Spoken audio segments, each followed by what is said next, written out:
O nosso estudo de hoje é a lição 24 do livro Seara dos Médiuns. Alegas. Alegas descrença da vida celestial por ausência da comprovação que supões adequada. E viajas ante a glória do firmamento num gigantesco engenho cósmico de nome Terra a girar sobre si mesmo, com imensa velocidade em torno do Sol, e não pensas nisso. Alegas que não compreende como possam surgir irradiações do espírito e te equilibras cada dia sobre a luz solar que se expande na imensidão do espaço a 300 mil quilômetros por segundo sem que lhes abordes a estrutura mais íntima. Alegas que não ouves a voz das inteligências desencarnadas e moras num reino de ondas, de que as maiores estações emissoras dosam apenas ínfima porção, transformando em sons articulados o que te parece solidão e silêncio. Alegas que ninguém te explica por que processos se alimentam as almas com os fluidos sutis e vives no oceano aéreo, nutrindo-te em maior grau dos recursos imponderáveis da natureza. Alegas que a existência humana fora da matéria física é inaceitável por tornar-se invisível, entretanto, quanta coisa invisível consideras real. Alegas a impossibilidade da materialização transitória dos amigos que já transpuseram as fronteiras do túmulo, e apesar das notáveis observações da genética, desconheces como nasceste entre as formas carnais, tanto quanto ignoras os processos por que te desenvolves. Não te lamentes, porém, quanto à falta de elementos mediúnicos para o levantamento das boas obras. Não te condiciones a informes alheios para ajudar. Todos possuímos vasta provisão de sementes e luzes do conhecimento superior e estamos convictos de que fomos chamados para servir. O que Jesus ensinou há quase 2 milênios tem força de verdade para todos os séculos, e a mensagem desse ou daquele arauto do Evangelho aos ouvidos de alguém é lição para todos nós.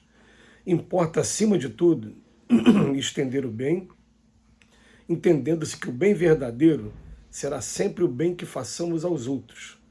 Toma alguns grãos de trigo achados na rua a esmo. Não sabes de onde vieram, no entanto, se resolves plantá-lo, ainda hoje com respeito e carinho, em breve as leis de Deus, sem que as veja agindo, deles farão no solo, em teu próprio favor, vasto e belo trigal. Realmente a gente conhece muita gente, né, que exige provas. E a gente vai, num primeiro momento, ir um pouquinho na contramão do que está no texto aqui. Porque as provas, elas são necessárias para todos nós, né? A gente percebe que é o seguinte, que Tomé, ele é muito citado nas palestras e nos meios cristãos, mas o Tomé, a última coisa que Tomé precisava era ter tocado Cristo, e é claro que depois que ele tocou Cristo na narrativa do Evangelho de João, após o martírio, quando Jesus é visto de novo pelos discípulos, Tomé fica incrédulo.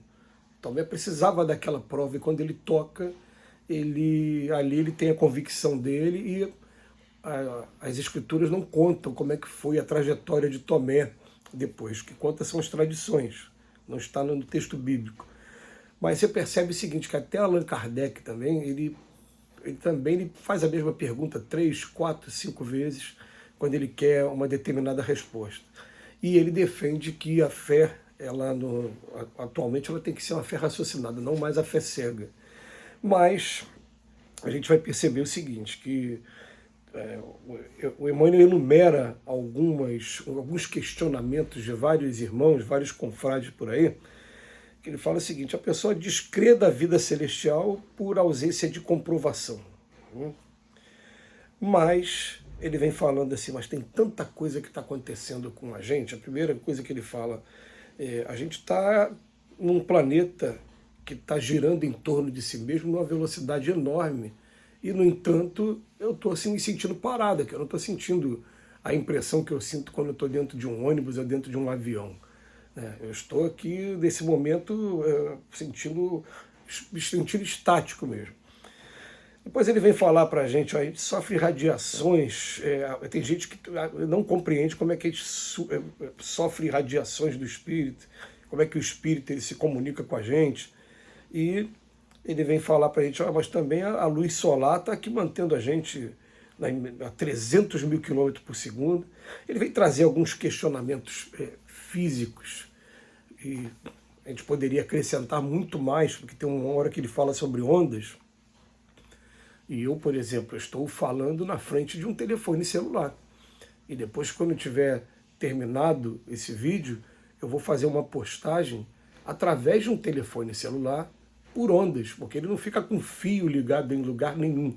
Essas ondas vão estar sendo transmitidas através de satélite, né, que vai através do modem aqui da internet. Quer dizer, a gente, por enquanto, eu não sei explicar como é que isso acontece, não. Por quê? Porque teve alguém que fez essa regulagem, teve alguém que criou o aparelho, que regula o aparelho, enfim. Mas eu, por exemplo, não sei como é que se faz o aparelho, mas sei que ele funciona. Tá? Mas hoje é muito difícil você encontrar alguém que não vai ter como provar a comunicabilidade dos espíritos, a existência do mundo espiritual, a presença de Deus.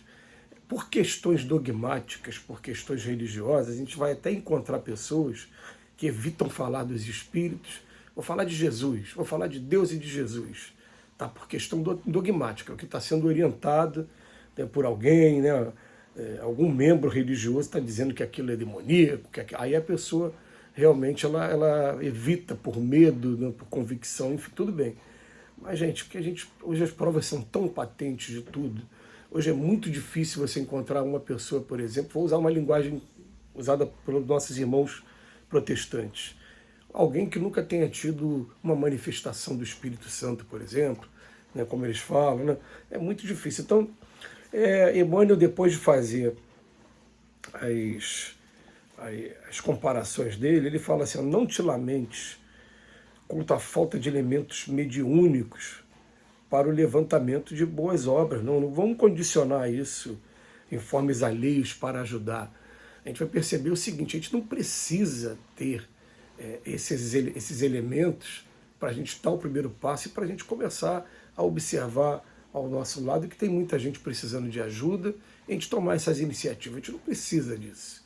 E a gente começando a fazer isso, naturalmente as portas da mediunidade vão começar a se abrir para a gente. Isso é muito interessante quando a gente vê assim, os amigos, né? Como é que eu faço para desenvolver mediunidade? Escolha um trabalho e se dedique àquele trabalho com sentimento mesmo, procurando fazer a diferença na vida dos outros, porque sofrimento tem em todos os lados. Junto com o sofrimento tem alguém preocupado também. Por exemplo, eu estou aqui sofrendo. A minha mãe está desencarnada. Se a minha mãe ela estiver em condições, ela vai estar preocupada comigo, porque eu sei o tamanho do amor da minha mãe por mim. Se aparece alguém para me ajudar, a minha mãe vai perceber com bons olhos e vai na direção dessa pessoa para ajudar, para procurar intuir, procurar mostrar para ela: você quer ajudar meu filho? Olha como é que você vai ajudar meu filho. E pode ser que nessas intuições ele já comece a ter alguma percepção do que está acontecendo. Isso aconteceu com a gente na semana passada, de uma pessoa que está tendo alguns momentos de subjugação, mas alguns momentos de subjugação que, se a gente não estiver errado, são provocados até pelo próprio filho querendo proteger a mãe. Então, quando ele sentiu confiança na gente, ele não fez, ele não subjugou.